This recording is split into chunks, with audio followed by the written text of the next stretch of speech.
네, 한 주간의 시사 이슈를 법률적인 관점으로 풀어보는 시간 노변의 시사법정 노영희 변호사와 함께하겠습니다. 어서 오십시오. 네, 안녕하세요. 예, 저희가 오늘 노영희 변호사와 다룰 얘기가 있었습니다. 예, 근데 깜짝 놀랄 소식이 아침에 전해져서 이것부터 확인하고 가도록 하겠습니다. 네. 이거 다뤄달라는 문자를 제가 많이 받았어요. 네네. 송중기, 송혜교 부부의 이혼 관련 소식인데 송중기 씨 측에서 이혼을 위한 조정 절차를 진행하고 있다고 밝혔습니다. 우리가 합의 이혼, 협의 이혼 이런 건 들어봤어요. 근데 이혼 조정이라는 게 정확히 어떤 상황이고 어떤 개념인 거예요?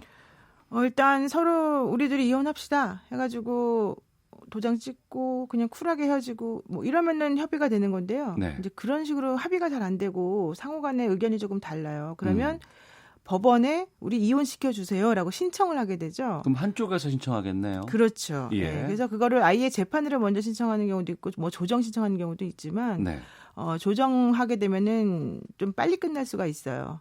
그 양 당사자가 나타나지 않고 대리인들만 나타나서 뭐 한 달 안에 뭐 합의해가지고 끝날 수가 있어요. 조정 신청을 가정법원 하게 되면. 같은 곳에서 조정 신청을 받는 건가요? 그렇죠. 그러니까 협의혼을 하게 보통 유명인한 사람들은 협의혼 잘 안 하고 조정 신청하는 경우가 많은데 네. 왜 그러냐면 정말로 뭐 둘이 서로 의사가 합의가 안 돼서라기보다는 협의혼을 하게 되면 당사자 둘이서 같이 법원을 같이 가서 판사 앞에서 우리 이혼하기로 합의했어요라고 딱 찍어야 돼요. 아, 우리가 이혼하기로 합의를 했다는 걸 재판장에 가서 예. 밝혀야 되는군요. 그러니까 먼저 법원에 신청 한번 하고 날짜를 예. 받아서 그 날짜에 둘이 같이 가야 돼요. 예, 그래서 예. 판사 앞에서 우리 이혼 합의했고 재산분할이나 뭐 이런 거 애들을 어떻게 할 것인가 이런 거 전부 다 정리됐습니다. 이래야지 그러세요 그럼 이혼하세요 이렇게 되는 게 합의 이혼인데 유명인사들이 그렇게 하려면은 둘이서 같이 가야 되는 부담이 있잖아요. 네. 그러니까 그렇게 잘 안 하고 이혼 조정 신청을 하게 되면 네. 대리인들 변호사들이 나가는 거예요. 당사자들이 직접 만나가고 예. 그럼 대리인들끼리 만나가지고 미리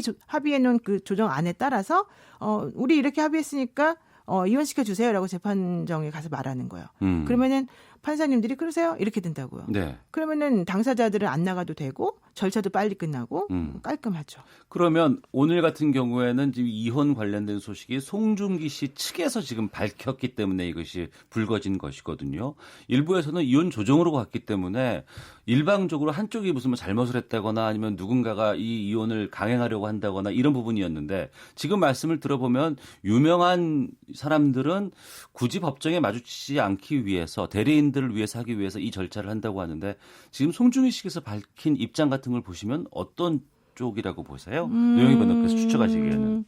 뭐 사실 루머가 계속 나왔었죠. 송중기 씨와 송혜교 씨가 왜 이혼했냐 관련된. 근데 이제 그 루머가 나오고 나니까 아니다. 그런 사실 없다라고 이제 강력히 부인을 하고 네. 한쪽에서는 성격 차이다. 먼저 이런 얘기를 했단 말이에요. 그런데 제가 지금 보기로는 이혼을 하겠다라고 하는 의사는 어느 정도 합치가 된 것 같아요. 근데 이제 만약에 한쪽은 이혼한다 그러고 한쪽은 안 한다 그러고 네. 그렇게 되면은 사실은 재판까지 가서 계속 지루하게 싸워야 되겠죠. 우리 유명하신 뭐 최태원 노소영 부부라던가 뭐 이런 식으로. 그렇지만 이 송중기 송혜교 송송 커플 같은 경우는 그렇게까지는 아닌 것 같고 네. 제가 봤을 때는 그냥 둘 다 대리인을 내보내서 조정 신청해서 끝내려고 하는 마음이 더 크지 않을까 그렇게 생각해 봅니다. 그럼 이 절차가 언제 정도면 마무리되고 끝나는 거예요? 조정 법적으로. 신청을 하게 되면은 신청하면서 이제 재판부가 결정이 되고 그 조정 날짜가 정해지게 되거든요. 근데 이제 빨리빨리 하고 싶은 사람들은 대리인들이 빨리 좀 해주세요라고 또 말하기도 해요. 그러면은 한 달 안에 잡히기도 하고요. 또 네. 어떤 경우는 조금 오래 가기도 하고 이제 천차만별인데 이렇게 조금 부담스럽게 그러니까 이혼 소식이 밝혀지자마자 지금 되게 부담스럽게 화제가 되고 있잖아요. 네, 이런 네. 경우라고 한다면은 빨리빨리 진행해달라고 하는 게 일반적이죠. 알겠습니다. 자, 송중기, 송혜교, 송송 커플의 이혼 조정 관련해서 말씀을 좀 들어봤고요. 자, 이제 저희가 애초에 하려고 준비했던 내용들 하나씩 좀 해보겠습니다. 갑자기 이 주제 넘어가니까 좀 허무하지 않습니까? 이렇게 한번 좀 치고 가야 좀 깔끔하게 정리가 되는 것 같아서요. 네네. 지난 21일 민주노총의 김명환 위원장이 전격 구속이 됐습니다. 먼저 어떤 혐의로 구속 결정됐는지부터 좀 말씀해 주세요. 그러니까 김명환 그 민주노총 위원장이 지난해 5월 21일하고 네. 그다음에 지난 3월 27일부터 4월 3일까지 국회 앞에서 총 4차례에 걸쳐서 그 민주노총 집회를 열었습니다. 네. 이 노총 집회의 내용은 탄력 근로제 확대 반대라고 하는 내용이었는데 이런 식으로 집회를 여는 과정에서 경찰을 폭행하고 국회 담장을 무너뜨리는 일이 벌어졌죠. 그래서 여기에 대해서 그 서울 영등포 경찰서에서 이 김 위원장에 대해서 특수공무집행 방해 그리고 집회 및 시위에 관한 법률 위반 혐의로 기소 의견으로 검찰에 어제 송치를 하게 된 거죠. 네. 지금 민주노총에서는 대정부 전면 투쟁 선언한 상황이고 사법부 결정에 대해서 이제 대정부 투쟁을 하는 게 맞냐 이런 뭐 지적도 지금 나오고 있는 상황에서 김명환 위원장이 구속적부 심사 청구서를 제출을 했습니다. 다시 검토해달라는 얘기잖아요. 네. 어떤 결과 나올까요? 그러니까 이제 그 사실은 뭐 그냥 단순하게 집회나 시위에서 조금 과격하겠다는 것만 가지고 구속까지 하지는 않는데 네.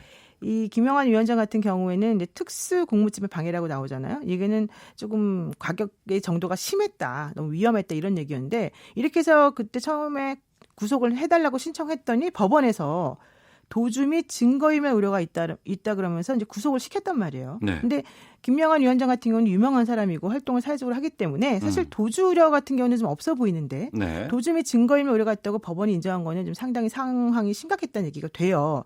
그런데 여기에 대해서 지난 21일 날 그렇게 구속이 된 그 결정, 법원의 결정이 잘못됐다. 그러니 다시 한번 판단을 해주세요. 네. 라고 하는 게 바로 구속 적부심. 그러니까 예. 당시에 구속을 결정한 결정이 잘못된지 잘된지 다시 판단해달라는 건데 구속 적부심이라고 하는 것은 기본적으로 그 구속된 때로부터 구속 적부심을 신청할 때까지 뭔가 사정 변경이 있어야 되는 거예요. 사정이 변경된 거? 네, 그러니까 예컨대 뭐 부인하던 사람이 나 이제 잘못을 인정하니까 봐주세요라고 한다든가 네. 피해자가 합의를 해준다든가 뭐 이런 여러 가지 그 사람을 풀어줘도 재판을 잘 받을 수 있겠거니 이런 정도가 좀 어느 정도 확신이 들 정도라면 풀어줘요. 근데 이 민주노총 이 위원장의 구속 적부심에서는 사실 그런 사정 변경이 특별한 게 없었거든요. 네. 그래서 이 오늘 오후 2시에 이 구속 적부심 신문길이 있는데 오늘 사실 석방이 될지 안 될지는 잘 모르겠어요. 그래서 실질적으로는 이 구속 적부 심사와 관련해서 또 민주노총 그 회원들이라고 그랬죠. 그분들이 상당히 좀 과격하게 뭔가 이제 하려고 지금 한다는 얘기 또 들려서 사실 요즘에는 이 공무집행에 대해서 반대하거나 불법행위하는 거를 엄격히 다스리는 그런 풍토가 있기 때문에 적부심은 인정이 안 될 가능성이 좀 높지 않나 생각이 듭니다. 알겠습니다. 시사법정 노영희 변호사와 함께하고 있는데요. 요즘 그 재판 관련해서 여러 가지 좀 평가가 나오는 부분들이 있어서 이 부분도 좀 여쭤볼까 합니다. 앞서서 각서라고 해서도 이 부분이 좀 다 왔었는데 네네. 강원랜드 채용 비리 사건과 관련해 자유한국당 권성동 의원이 1심 재판에서 무죄를 선고받았어요. 네. 이것도 좀 짚어주세요. 그렇죠. 이것도 사실은 조금 일각에서는 예견된 결과다 이런 얘기합니다. 왜냐하면은 이제 강릉에 지역구에 있던 권 의원이 2012년 11월부터 2013년 4월까지 강원랜드 1, 2차 교육생을 선발하는 과정에서 자신의 인턴 비서 등 11명을 채용하도록 인사팀장에게 압력을 행사했다. 네. 그래서 당시 최흥집 그 강원랜드 사장이 이제 이런 것들을 다 수용해서 이들을 전부 다 채용을 했죠. 이것이 바로 그 직권남용 권리행사 방해죄로 청탁을 해가지고 뭐 의무 없이 그 사람에게 직원을 채용하게끔 한 것이다 이런 문제였고 네. 특히 최흥집 사장 같은 경우는 이미 그게 인정이 돼서 지금 구속이 돼갖고 있잖아요. 그러니까 최흥집 전 강원랜드 사장은 유죄 선고받고 그렇죠. 구속 중인데 네, 그렇죠. 청탁하면 무죄가 나오고 들어준 사람이 유죄, 이 형평성 문제가 좀 있지 않을까라는 지적도 있거든요. 네, 맞습니다. 그래서 이번에 이제 권성동 의원에 대해서도 사실은 그 검찰에서는 징역을 3년을 선고해달라고 요청을 하면서 네. 자신 있게 얘기를 했었습니다만은 네. 재판부가 뭐라고 했냐면은 검찰이 위법적으로 수집한 증거에 의해서 권성동 의원의 유죄를 입증하려고 했기 때문에 네. 이거는 무죄다 이런 얘기를 해버렸습니다. 위법적인 증거기 때문에 무죄다. 네네 그렇습니다. 그러니까 검찰이 낸 것 중에 하나가 이제 옛 산업통상자원부의 업무인수인계서라고 하는 게 있는데요. 예. 이 업무인수인계서에서는 그 산업부에서 처리하려는 중이거나 추진하려는 산하 공공기관의 임원 인사 업무와 관련된 내용이 있었어요. 이게 이제 강원랜드 그 사회이사로 자신의 선거운동을 도와준 고교동창을 그 권성동 의원이 이제 그 좀 청탁을 한 내용이 있었었는데 네. 요게 바로 그 산업부 공무원들에게 압력을 행사했다라고 한 증거로 쓰였거든요. 그 산업통상자원부의 업무 인계서라고 하는 게. 예. 근데 이제 재판부는 그 업무 인계서 같은 것들은 적법하게 수집된 것이 아니다라고 얘기를 하면서 그러니까 발권 수사 같은 걸 통해서 받은 것이다. 그렇죠. 그리고 업무 인계서 내용 중에 보면은 누군가를 강원랜드 사회인사를 추천했다는 기재도 드러나지 않았었고 강원랜드 사회인사를 채용할 때 권 의원이 자신의 동창을 채용해달라는 식으로 얘기했다는 것이 입증되지도 않았다.